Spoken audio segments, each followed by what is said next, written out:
A shrill, primal scream tore through the carefully curated quiet of the St. Regis ballroom, instantly obliterating the genteel clinking of champagne flutes and the murmur of polite conversation. Crystal chandeliers, once casting a soft golden glow, now pulsed with a terrifying urgency, as a second, louder shriek erupted, punctuated by the unmistakable crash of a priceless vase striking marble. In the heart of the opulent chaos, amidst a terrified, scattering throng of Manhattan's elite, Ethan Hayes, a man who had long traded the roar of battle for the hum of everyday life, found his voice. It was a guttural command, honed in the unforgiving deserts of Afghanistan, now unleashed in a setting of unimaginable luxury. "Stay back now," he bellowed, his voice an anchor in the maelstrom, raw with a primal fury that defied the bespoke suit of the man he confronted and the silk gowns of the two young women trembling behind him. His call, though aimed at the 5 masked figures who had shattered the night, was an unconscious plea to the small blonde-haired girl who had just appeared, ghost-like, in the staff lounge doorway, clutching a worn teddy bear. 6-year-old Lily Hayes, her large, inquisitive eyes wide with a terror that mirrored his own, stood frozen, an innocent witness to the brutality unfolding. The sight of her, his entire world, intensified Ethan's resolve into an unyielding, unshakable wall. He would not let this horror touch her, nor these two young heiresses, Olivia and Sophia Sterling, now reduced from poised goddesses of finance to fragile, terrified girls. The former decorated Marine, now a plainclothes security detail, became a forgotten warrior resurrected in the face of pure, unadulterated threat. Just moments before, the scene had been a tableau of shimmering elegance. The St. Regis Hotel on East 55th Street, a bastion of old money and quiet power, had glittered under the soft luminescence of its chandeliers. Tonight's exclusive gala, celebrating the Sterling Foundation, was a symphony of whispered conversations and delicate silver. Ethan, a man in his mid-30s, moved with a practiced ease that was almost invisible, his eyes scanning, observing, a human perimeter guard. His life, so carefully reconstructed after 2 harrowing tours in Afghanistan, revolved around ensuring Lily had a home, stability, and a future. He'd traded heroism on the battlefield for the quieter, equally profound heroism of school pickups, split shifts, and the unwavering commitment to his daughter, a commitment etched into the worn leather of his wallet, alongside a faded photograph of Lily and a cryptic dog tag he rarely showed. The hosts, Olivia and Sophia Sterling, both in their early 20s, were the embodiment of inherited wealth. Olivia, with her striking blonde hair pulled back in an intricate updo, wore a dazzling red gown that shimmered with every confident movement. Sophia, her dark hair a stark contrast, was equally resplendent in an exquisite gold dress, yet her polished facade held a subtle unease. Her eyes, unlike Olivia's, constantly scanned the room, a nervous habit that hinted at a vulnerability beneath the layers of privilege. Ethan, from his vantage point, had noticed it, a fleeting sense of unease that he'd filed away. He knew that the kind of money the Sterling twins controlled, billions from Sterling Industries, a global tech conglomerate, often came with its own unique set of dangers. He just hadn't expected them to materialize with such sudden, brutal force. The intrusion was like a violent tear in the fabric of reality. 5 masked figures clad in black burst through a service entrance, their tactical firearms glinting under the suddenly harsh spotlights of terror. The collective gasp of the guests was immediately swallowed by screams as bottles shattered and crystal stemware rained down. The symphony of luxury dissolved into a cacophony of terror. The masked men moved with a chilling professional precision, ignoring the priceless art. The frantic crowd, their eyes fixed like predators solely on the Sterling twins. Before anyone could react, the thugs had seized Olivia and Sophia, their grip bruising, their movements swift and ruthless. They began dragging the 2 young women towards the very service exit from which they'd emerged. Ethan, his mind instantly snapping into the combat readiness of his Marine days, pushed through the panicked guests. He saw not billionaires, not untouchable heiresses, but 2 young women in grave, immediate danger, their faces now contorted in pure, abject fear. Just as one of the masked men leveled his weapon at a fleeing waiter, a gratuitous act of cruelty, Ethan intercepted him. A swift, brutal strike to the assailant's wrist sent the firearm clattering to the polished floor, a sound swallowed by the general pandemonium but deafening to Ethan. It was then, as he physically interposed himself, shielding the terrified twins, that he let out the roar that had become the title of this horrifying night. "Stay back now." Then he saw her. Lily, his heart lodged in his throat. Her small frame, usually so full of vibrant curiosity, was utterly still, frozen in terror. The sight of his daughter, her innocent face streaked with tears that hadn't yet fully formed, intensified Ethan's resolve tenfold. He would not let this horror reach her, not 1 inch further. He would be an impenetrable shield. A brutal, desperate brawl ensued. Ethan, relying on years of combat experience that had been dormant for too long, moved with a calculated ferocity. He used the ornate furniture, the startled, panicked guests, even a tumbling sculpture as improvised cover and diversion. He disabled 2 more attackers with quick, precise movements, striking pressure points, disarming, neutralizing. But the remaining pair, larger, clearly more focused and fueled by a cold, unwavering objective, began to overpower him. One of them, a man whose eyes glowed with malicious intent behind his mask, raised a heavy, gilded vase, intending a skull-crushing blow. In that critical second, Olivia Sterling, despite her profound fear, found a flicker of defiance. With a guttural cry, she kicked out, sending a heavy champagne cart careening into the thug. The man stumbled, momentarily distracted, buying Ethan a crucial few seconds. Seizing the opportunity, Ethan grabbed the twins, 1 arm around each, pulling them behind a massive, elaborately carved pillar. "This way," he commanded, his voice hoarse, ushering them towards a dimly lit service corridor. As they disappeared into the narrow passage, Sophia, her hands trembling, fumbled with a small, intricately carved wooden box on a delicate chain around her neck. It was a family heirloom, a silent sentinel of generations. In the blur of the escape, one of the thugs, recovering from Olivia's desperate kick, lunged, snatching the box from Sophia's neck with a violent tug. The loss sent a fresh wave of panic through Sophia, a silent desperation that spoke volumes about its true, hidden significance. Ethan, though badly bruised and bleeding from a cut above his left eye, prioritized their lives. The item's recovery, no matter its value, was secondary to their safety. They stumbled down a flight of concrete stairs, descending into the grimy underbelly of the hotel, a utility tunnel far removed from the lavish facade above. The rumble of pipes, the drip of condensation, the smell of damp concrete, it was a world away from the glittering ballroom. The twins, their expensive gowns now torn and stained, huddled together, their initial terror slowly giving way to a profound sense of shock. Lily, having followed her father, clung to his leg, silently sobbing, her small body shaking with residual fear. It was there, in the oppressive silence of the tunnel, broken only by the erratic beats of their own hearts, that the first fragments of the truth began to emerge. Sophia, her voice trembling but gaining strength with each word, revealed the devastating secret. The stolen wooden box contained a micro SD card holding crucial encrypted data. It wasn't just a family heirloom. It was the sole key to a forgotten ironclad clause in their late grandfather's will. A clause designed to protect Sterling Industries from unscrupulous board members and a ruthless former CEO, Arthur Thorne. This clause, meticulously hidden and digitally sealed, would transfer controlling interest of Sterling Industries from the current board to Olivia and Sophia upon their 25th birthday, a mere 4 weeks away. Thorne, a man in his late 50s, known for his cutthroat tactics and insatiable greed, had been subtly undermining the twins' authority for months, spreading rumors of their incompetence, preparing a hostile takeover. The thugs, it became terrifyingly clear, weren't after ransom. They were after the box, sent by Thorne to prevent the activation of the clause and solidify his control. Ethan listened, his gaze piercing. It was a different kind of battlefield than he was accustomed to, but the enemy was just as dangerous, perhaps even more so, because he operated in the shadows, cloaked in legitimacy. His objective shifted dramatically. This wasn't just about protection anymore. It was about tactical defense and strategic offense. He realized the twins were not just targets, but pawns in a much larger, insidious game. He also understood with a chilling clarity that the police, potentially compromised by Thorne's influence, or simply too slow to grasp the intricate corporate machinations at play, might not be enough. They needed to disappear, to gather strength, and to strike back on their own terms.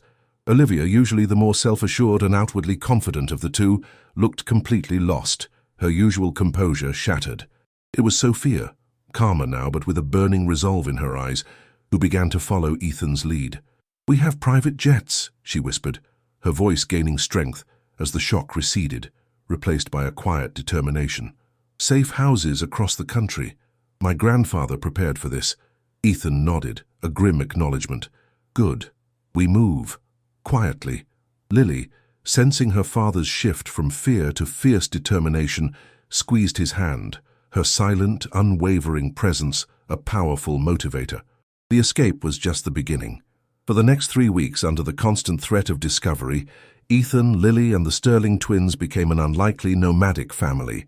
They moved like ghosts between hidden estates, a sprawling, remote property in upstate New York, a secluded ranch tucked away in the vast emptiness of Montana, and a lavish yet discreet penthouse perched high above the bustling streets of San Francisco. Ethan, utilizing his military discipline and a surprising resourcefulness that belied his plain clothes, became their strategist, their protector, and their unexpected moral compass. He taught them basic self-defense, how to spot surveillance, the importance of situational awareness, skills completely alien to their privileged, sheltered lives. He was relentless but patient, knowing that their survival depended on their ability to adapt, to shed the soft layers of luxury and embrace the harsh realities of their new existence. In turn, the twins, stripped of their accustomed luxuries and forced to confront their vulnerability, learned to rely on their wits and, more profoundly, on each other. The superficial tensions of sisterhood melted away under the crucible of shared danger, replaced by an unspoken understanding. Lily, with her innocent questions, her unadulterated joy in simple things like a sunrise over the Montana plains or a game of cards in the quiet of a safe house, became the unexpected bridge between their disparate worlds. Her pure, unwavering love reminded Ethan of the profound anchors in his own life, softening his hardened edges and serving as a constant, powerful motivator. Olivia, initially resentful of their forced reliance on Ethan, slowly began to see beyond his blue-collar exterior, recognizing the profound strength, integrity, and quiet nobility that money could never buy. Sophia, always the more intuitive and analytical twin, found herself drawn to Ethan's calm strength, his unwavering dedication to Lily, and the quiet competence that radiated from him. Together, they meticulously pieced together Thorne's intricate machinations, using Sophia's sharp analytical mind to decipher complex financial data and Olivia's extensive network of contacts to gather whispered intelligence.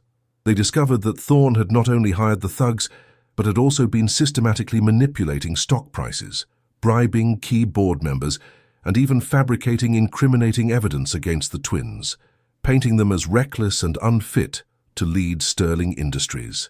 The picture that emerged was one of ruthless ambition, a cold and calculated war waged by a man who saw the company as his personal fiefdom and the twins as mere obstacles. The annual general meeting, scheduled for the day before the twins' 25th birthday, loomed large. It was Thorne's final gambit, a forced vote of no confidence, designed to permanently wrest control of the company from its rightful heiresses. The battle was set, and Ethan, the quiet guardian, knew they couldn't just expose Thorne. They had to devastate him, publicly, unequivocally. They would use his own weapons against him, and the very technology Sterling Industries had pioneered would be their stage.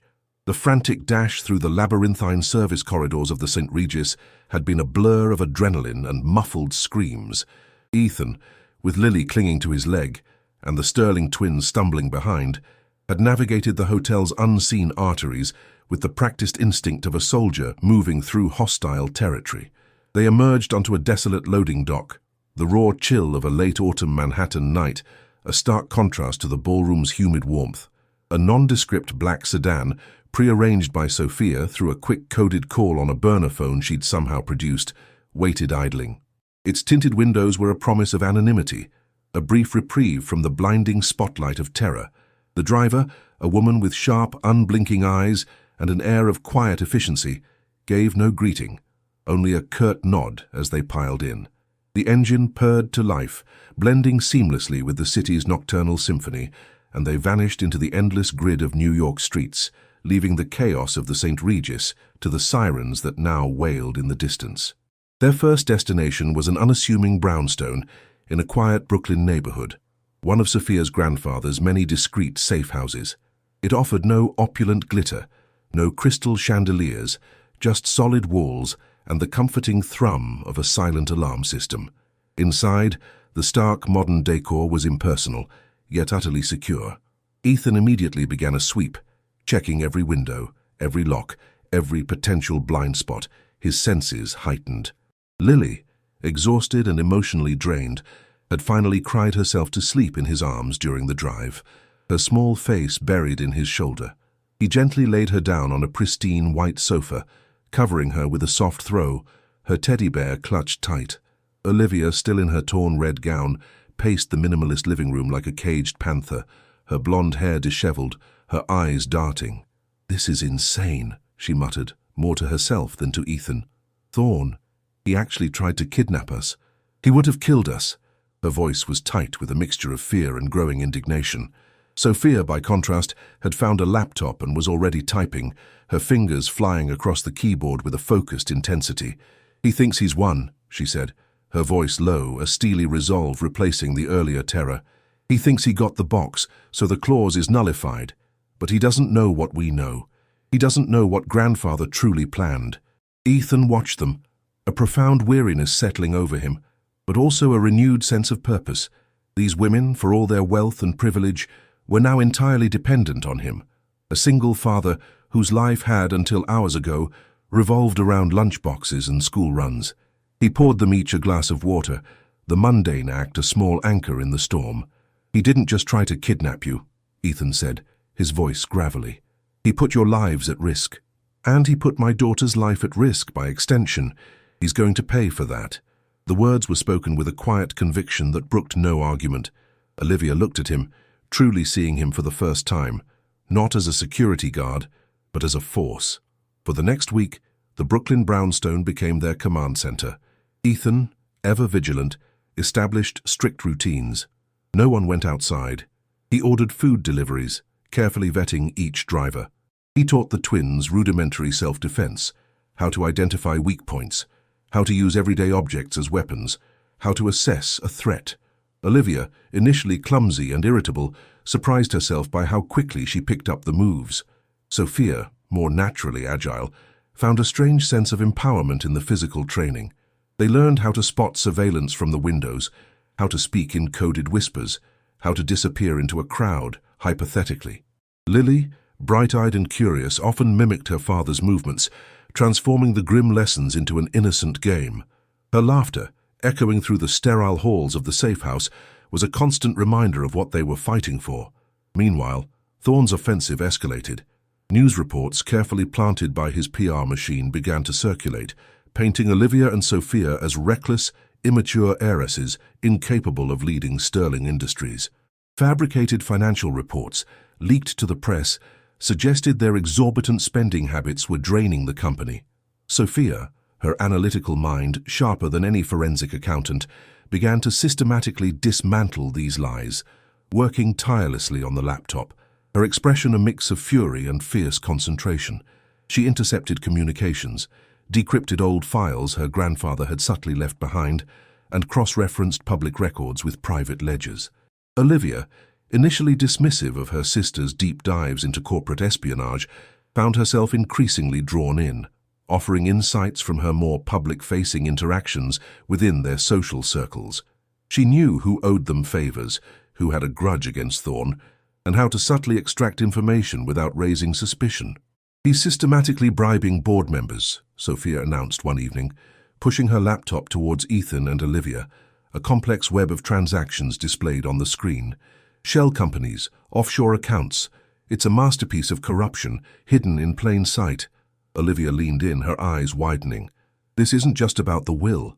He's been planning this hostile takeover for years." The sheer audacity of Thorne's betrayal fueled their anger, hardening their resolve. They were no longer just running. They were preparing for war. As the pressure mounted, Ethan decided it was time to move.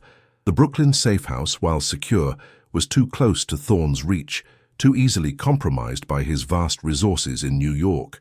Their next sanctuary was a secluded ranch in the vast untamed wilderness of Montana. The journey itself was a masterclass in evasion, false identities, multiple connecting flights, remote airfields. Ethan orchestrated it all with the precision of a military operation, ensuring their digital footprints were erased and their physical trail obscured. The Montana ranch was a stark contrast to the urban confines they had left behind. Surrounded by rolling hills and endless sky, it offered a different kind of freedom, a breath of fresh, crisp air that seemed to clear their minds. The expansive property, once a retreat for their grandfather, had a rustic charm, a welcome change from the cold modernism of the brownstone. Here, Ethan intensified their training. Early morning runs through the wilderness, lessons in tracking and evasion, even target practice with air rifles, all designed to build not just physical strength, but mental resilience. The twins, stripped of their designer clothes and wearing practical outdoor gear, found themselves pushed to their limits, both physically and emotionally. Olivia, who had once shuddered at the thought of mud, found herself enjoying the raw, untamed beauty of the landscape. Sophia, usually lost in numbers, discovered a quiet solace in the vastness, her mind clearer, more focused. Lily thrived in the open space, her innocent joy a constant source of light. She would chase after deer, her laughter echoing across the fields, reminding them all of the simple, profound beauty of life that Thorn sought to destroy. Her presence softened the edges of their grim mission, forging an unspoken bond between the four of them that transcended their disparate backgrounds. They were no longer just protector and protected. They were becoming an unconventional family, bound by shared danger and a common purpose. It was during their time in Montana that the true significance of the stolen wooden box and the encrypted micro SD card it contained became even more apparent.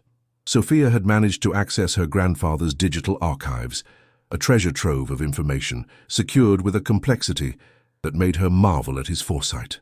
She discovered that the clause in the will was not merely a transfer of power. It was a fail-safe, a meticulously crafted mechanism designed to activate only under specific conditions, conditions that hinged on a clear demonstration of the twins' competence and integrity in the face of adversity. The stolen box was merely the physical key, a proof of possession. The true activation required a precise digital sequence and a specific set of verified proofs of Thorn's malicious intent. "Grandfather knew," Sophia whispered one night, looking out at the star-dusted Montana sky, a profound realization settling over her. He knew Thorn would try something like this. He didn't just want us to inherit the company. He wanted us to earn it, to prove we were worthy of his legacy, that we could fight for it. Olivia, sitting beside her, nodded slowly. He built a test into his own will, and we're passing it. They had grown from terrified heiresses into formidable women, forged in the crucible of adversity. The weeks flew by, each day bringing them closer to the twins' 25th birthday and Thorn's planned hostile takeover at the annual general meeting. The deadline loomed, a ticking clock in the background of their lives. Ethan, with Sophia's analytical prowess and Olivia's newly refined strategic thinking, began to solidify their plan for the ultimate confrontation. They wouldn't just expose Thorn quietly. They would do it publicly, live-streamed to millions using the very technology Sterling Industries had pioneered. It was a daring, high-stakes gambit, a plan that evoked Ethan's old military missions in its audacity and precision. Their final safe house, a lavish yet discreet penthouse in San Francisco, was chosen for its strategic proximity to Sterling Industries' headquarters. Here, amidst the sophisticated hum of the city, they refined their strategy, rehearsing every step, every contingency.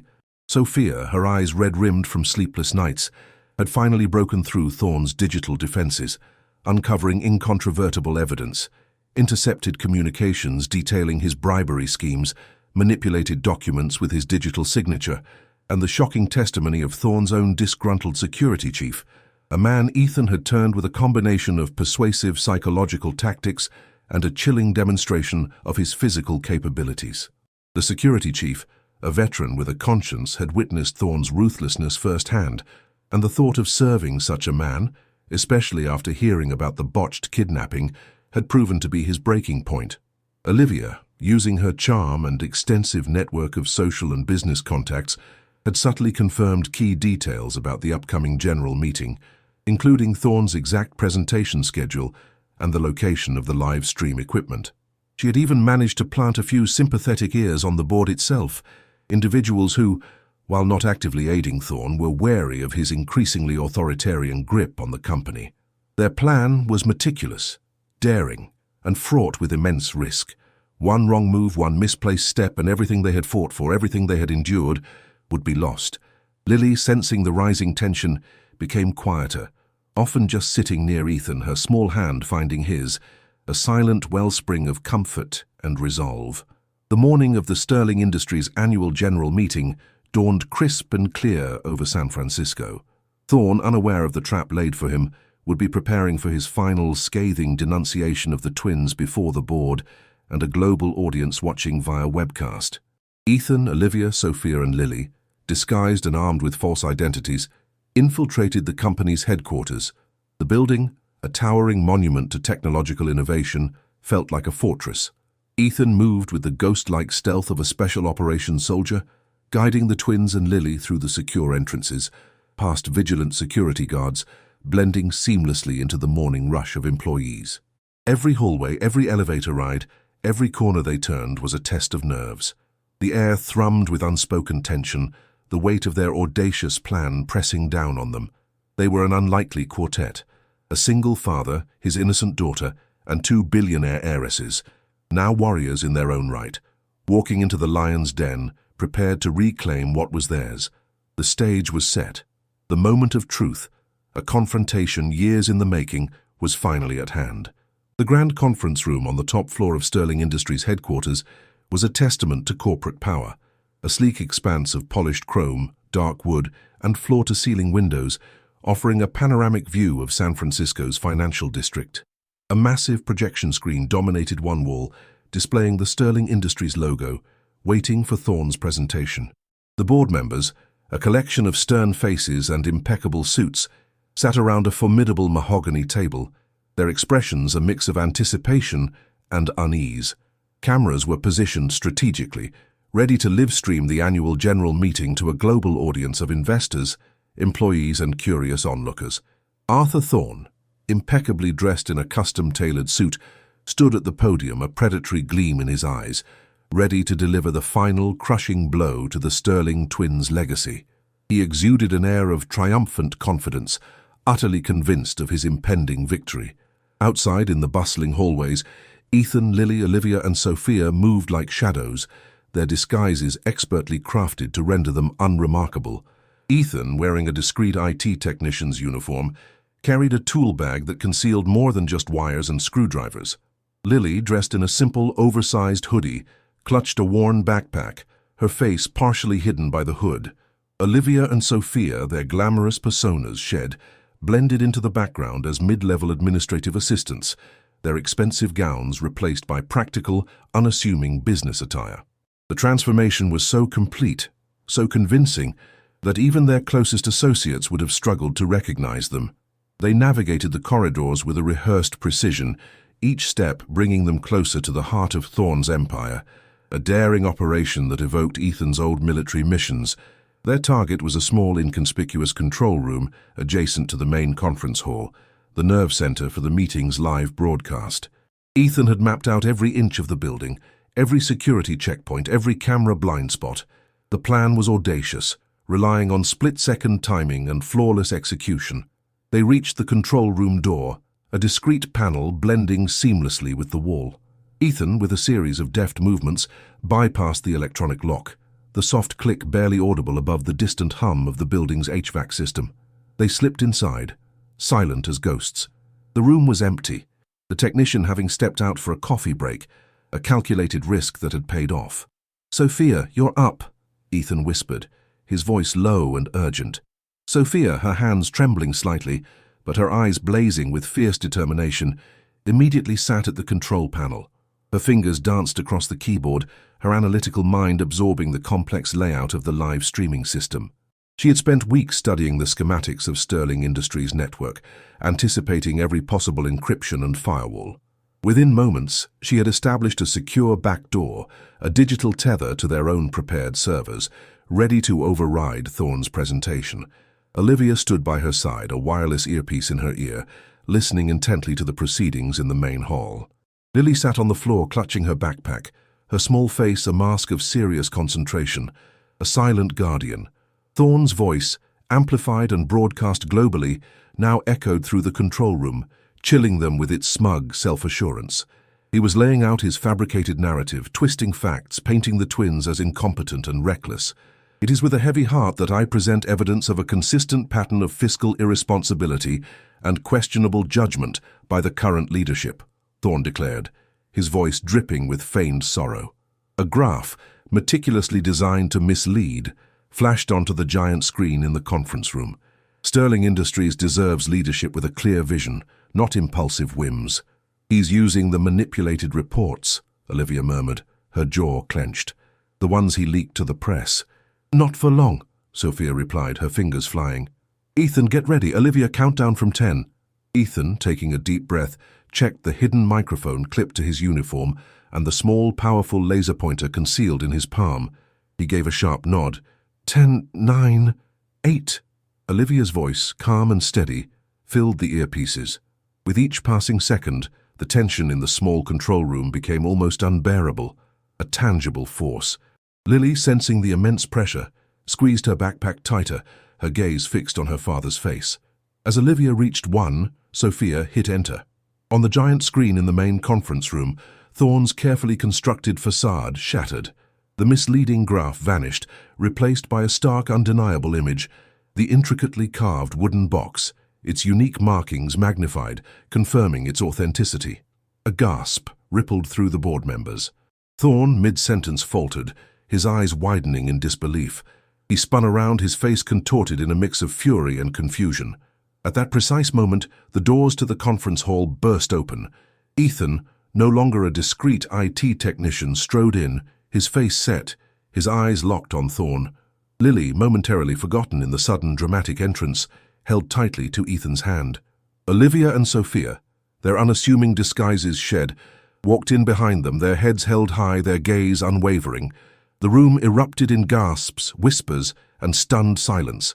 The board members stared, aghast. The cameras, now controlled by Sophia's override, captured every detail, broadcasting the shocking scene to millions.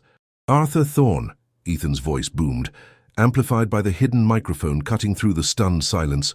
"Your carefully constructed house of cards ends tonight." He stepped forward, his presence commanding. A forgotten warrior returned to battle. The laser pointer in his hand sprang to life, a thin red beam of judgment. It danced across the massive screen, highlighting Thorne's fraudulent financial statements, now projected in their original unedited form, intricate ledgers revealing hidden offshore accounts, inflated invoices, and the web of shell companies Sophia had uncovered.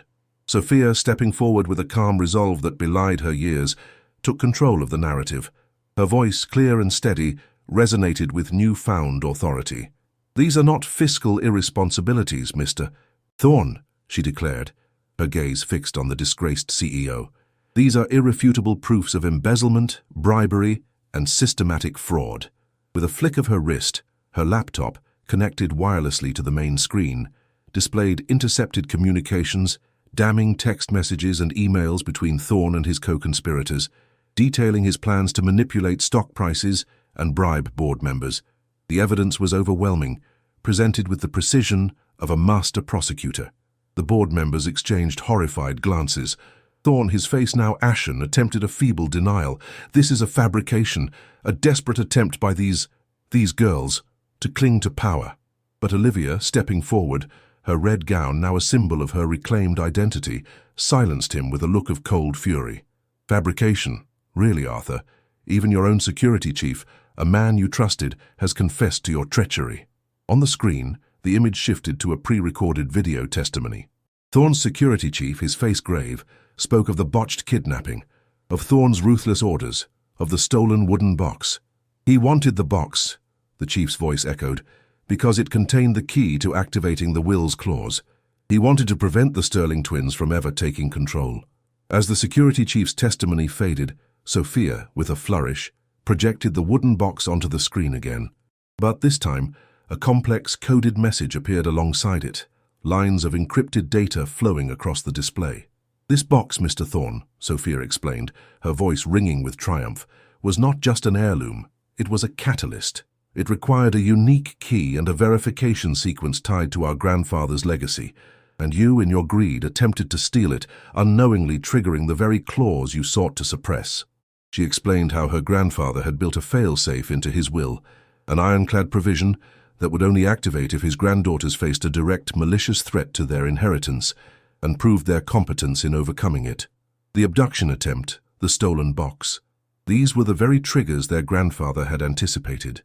The data they had secured, combined with their survival, had fulfilled the conditions.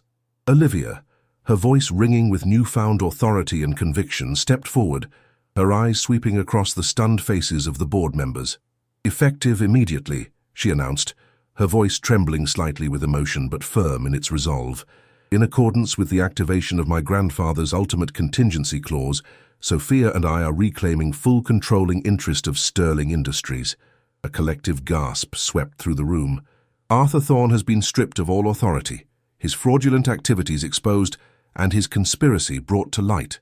Thorne, utterly defeated, stood frozen, his empire crumbling around him. The board, shocked by the overwhelming evidence, the public exposure, and the sudden, undeniable shift in power, immediately voted him out. The cameras continued to roll, capturing every agonizing second of his downfall. Within minutes, uniformed officers, alerted by a prearranged signal from Ethan, entered the conference room and arrested Thorne on charges of fraud, conspiracy, and attempted kidnapping. The once powerful CEO, his face a mask of disbelief and incandescent rage, was led away, his protests muffled by the closing doors.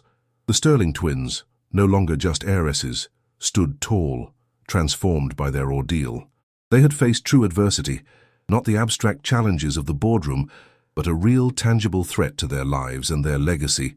They had learned that true power came not from inherited wealth alone, but from courage, integrity, and the unexpected alliances formed in the crucible of adversity.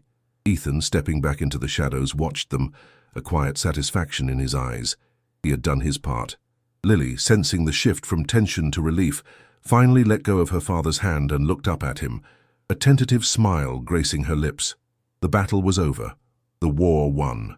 The Sterling name, once synonymous with cold corporate power, now glowed with a new warmth, thanks to the quiet strength of a single father who had dared to stand between the darkness and the light, and two young women who had found their own strength in the face of fear.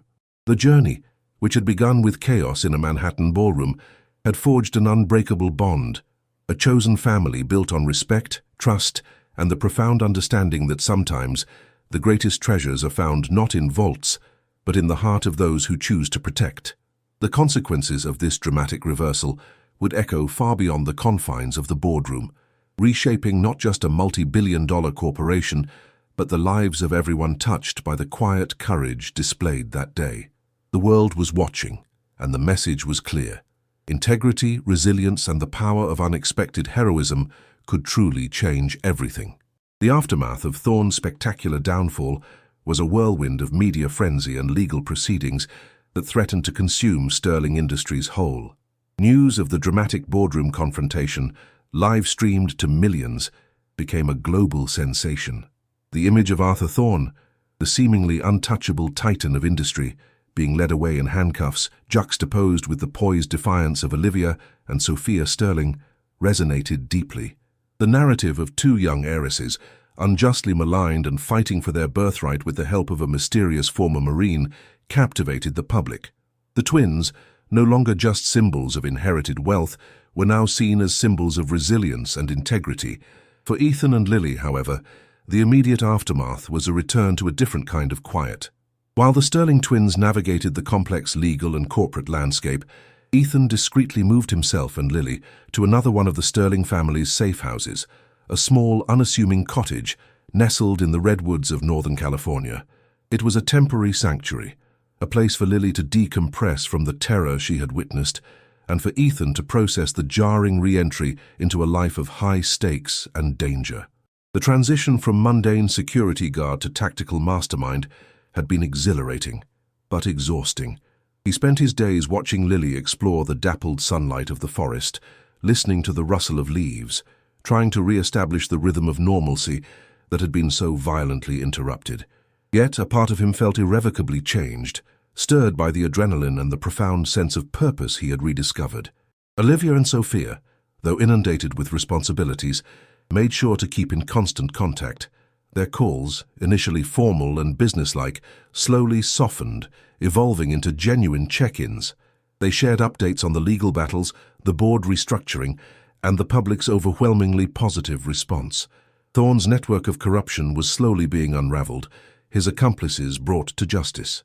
The stolen wooden box, now a symbol of their victory, was safely locked away, its micro SD card's data fully integrated into Sterling Industries' systems, fortifying the new leadership with their grandfather's ingenious contingency. During one such call, several weeks after the boardroom coup, Olivia's voice, usually so confident, carried a note of vulnerability. "Ethan," she began, "Sophia and we've been doing a lot of thinking. About everything. About you, about Lily, about what you did for us." There was a pause, heavy with unspoken gratitude. "We want to thank you. Properly. More than just words." Sophia then chimed in, her analytical tone imbued with genuine warmth. "We know this isn't a life you chose, the one we dragged you into, but you didn't hesitate. You saved our lives, Ethan. You saved Sterling Industries." Ethan listened, a warmth spreading through him. He hadn't sought recognition, only to protect. "It was the right thing to do," he responded simply, the Marines' code still ingrained deep within him. "It was more than that," Olivia countered firmly. "It was courage. It was integrity. It was the kind of leadership this company needs, the kind of person we need." The conversation culminated in an offer that left Ethan speechless. They didn't just want to offer him a bonus or a thank you gift. They wanted him to join Sterling Industries, not as a peripheral security detail, but as something entirely new and unprecedented, head of corporate security, with a mandate to completely overhaul and modernize their global protection protocols. But the offer extended far beyond professional obligation. "We also want to establish a foundation," Sophia explained, her voice filled with quiet passion. "The Sterling Foundation for Veterans and Single-Parent Families, inspired by you, Ethan. We want you to help us build it, to shape it, to give back to people like you who have sacrificed so much." The offer was staggering, not just in its scope, but in its profound understanding of Ethan's past and present. It was an acknowledgement of both the soldier and the father. He thought of Lily, of her future, of the stability this could provide. He thought of the countless veterans he knew, struggling to reintegrate, of the single parents battling against overwhelming odds. This wasn't just a job. It was a mission, a chance to make a real, lasting difference. Then came the final, most personal part of their offer. "And Ethan," Olivia continued, her voice softer, "we want you and Lily to have a home, a real home, not just a safe house. We've renovated a brownstone in Brooklyn, not far from where you first protected us. It's fully secured, designed for your family. It's yours. A brownstone. A home." The words resonated deep within Ethan. For so long, home had been a concept, a temporary arrangement, a constant effort to provide for Lily against the backdrop of an uncertain future. Now, it was being offered, not as charity, but as a testament to his worth, a foundation for a new life.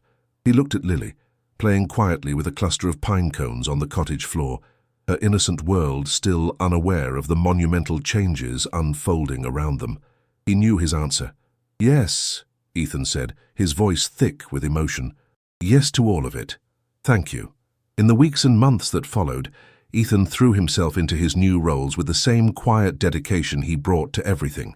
He meticulously built a new, state-of-the-art corporate security division for Sterling Industries, integrating his military expertise with cutting-edge technology.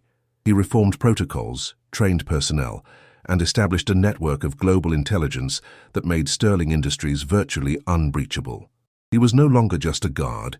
He was a strategic leader, his insights and experience invaluable. Simultaneously, he worked closely with Olivia and Sophia to launch the Sterling Foundation for Veterans and Single-Parent Families. It became a powerful force for good, providing resources, job training, housing assistance, and emotional support to those who had served their country or were navigating the complex challenges of raising children alone. Ethan's personal story, his quiet heroism, became an inspiration, drawing attention and support to the Foundation's vital work. He found immense satisfaction in helping others, a new kind of purpose that transcended the battlefields of his past. The brownstone in Brooklyn became their sanctuary. It was more than just a house, it was a home. It was filled with Lily's laughter, the smell of home-cooked meals, and the comforting presence of stability. Olivia and Sophia became frequent, cherished visitors. They would often come for dinner, sharing stories, planning projects, and simply enjoying the warmth of a chosen family. Lily adored them, seeing them not as distant billionaires, but as her father's brave friends who brought her thoughtful gifts and listened intently to her childhood tales. She drew pictures for them, crayon masterpieces that adorned the brownstone's refrigerator, symbols of the unexpected bonds that had formed. Olivia, once the more outwardly confident twin, had matured profoundly. She now approached her leadership role with a newfound humility and a deep commitment to ethical practices. She championed social responsibility initiatives, ensuring that Sterling Industries used its immense power for good, investing in sustainable technologies and community development. Her early resentment of Ethan had transformed into a deep respect and a genuine friendship. She saw him not as a subordinate, but as an equal, a man whose quiet strength had fundamentally changed her understanding of power and purpose. Sophia, always the more intuitive and analytical, had blossomed into a visionary leader. Her sharp mind, once focused solely on numbers and corporate strategy, now embraced a broader perspective. She spearheaded initiatives to use Sterling Industries technology to solve pressing global issues, from climate change to educational disparities. She found herself drawn to Ethan's quiet strength and his unwavering dedication to Lily, often seeking his counsel not just on security matters, but on matters of character and life. The experience had peeled away layers of her privileged upbringing, revealing a core of fierce determination and compassion. She often spent hours talking with Ethan in the evenings, discussing not just work, but life, philosophy, and the profound changes they had all undergone. She had never known such steadfastness, such unwavering commitment outside of her grandfather's memory. The Sterling name, once synonymous with cold corporate power, now glowed with a new warmth, a reputation built not just on innovation and wealth, but on integrity, resilience, and the quiet strength of unexpected heroes. The company thrived under their leadership, its ethical overhaul resonating with a new generation of conscious consumers and investors. They proved that profitability and social responsibility were not mutually exclusive but intertwined, each fueling the other. Ethan, watching Lily grow and flourish in their new home, understood that his journey, which had begun with chaos in a Manhattan ballroom, had forged an unbreakable bond, a chosen family built on respect, trust, and the profound understanding that sometimes the greatest treasures are found not in vaults, but in the heart of those who choose to protect. His old dog tag, with its cryptic inscription, remained in his wallet, a silent reminder of his past, but his future was clearly defined by the laughter of his daughter, the purpose of his work, and the unwavering loyalty of his new, extraordinary family. The quiet hero had found his true home, not on a battlefield, but in the heart of a city, surrounded by those he had saved, and those who had, in turn, saved him. The weight of his past, once a heavy burden, had finally found its balance in the soaring hope of his present. He knew, with a certainty that settled deep in his bones, that this was where he was meant to be. This was his true mission, his true legacy. The years that followed the dramatic boardroom confrontation solidified the transformations within Sterling Industries, and more profoundly, within the lives of Ethan, Lily, Olivia, and Sophia. The initial flurry of public attention gradually subsided, replaced by a quiet admiration for the Sterling twins' ethical leadership and the tangible impact of their new foundation.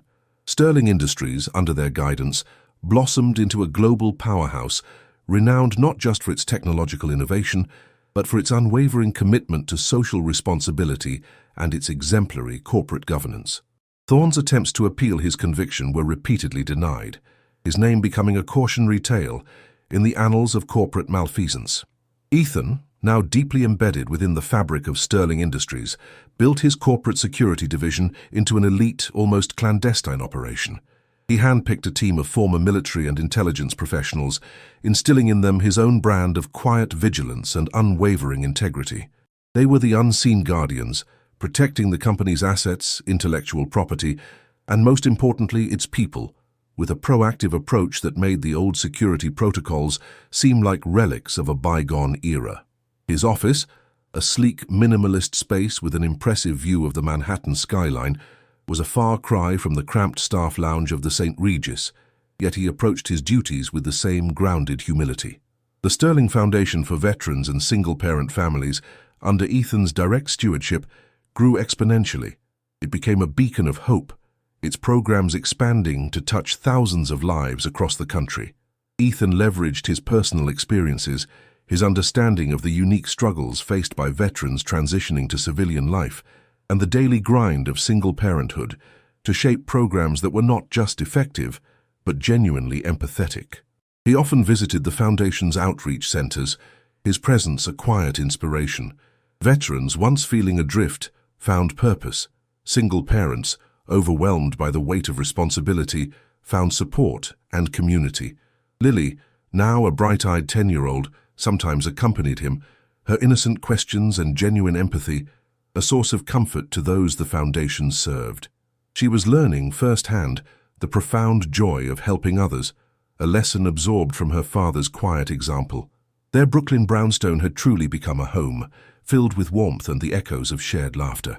Lily's childhood unfolded within its secure walls, marked by school projects, slumber parties, and the constant presence of her devoted father.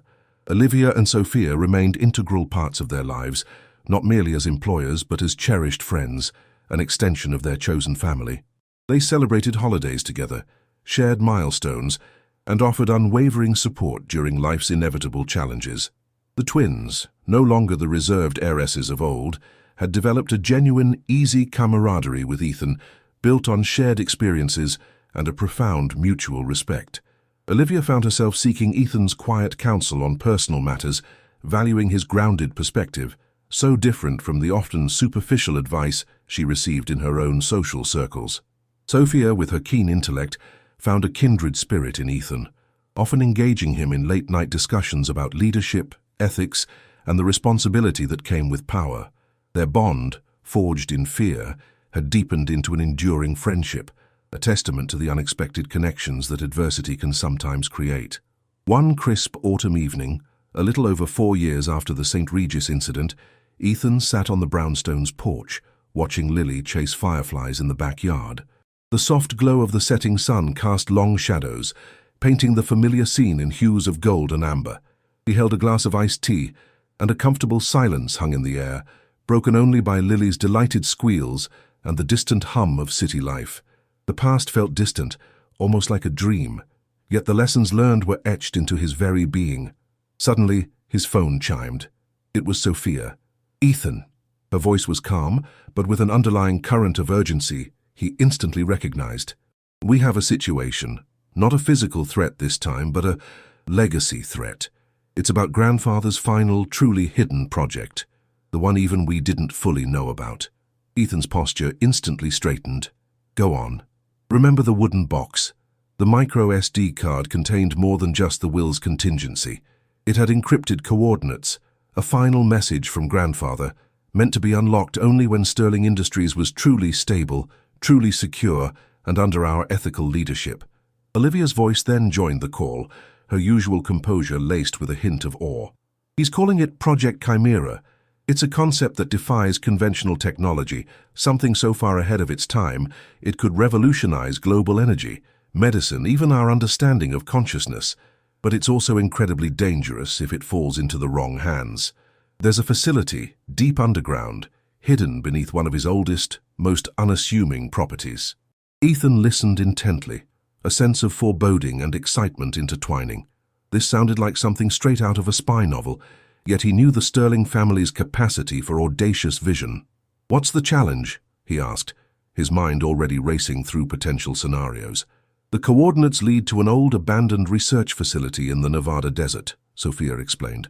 "Grandfather anticipated that even after his passing, certain factions might try to access it.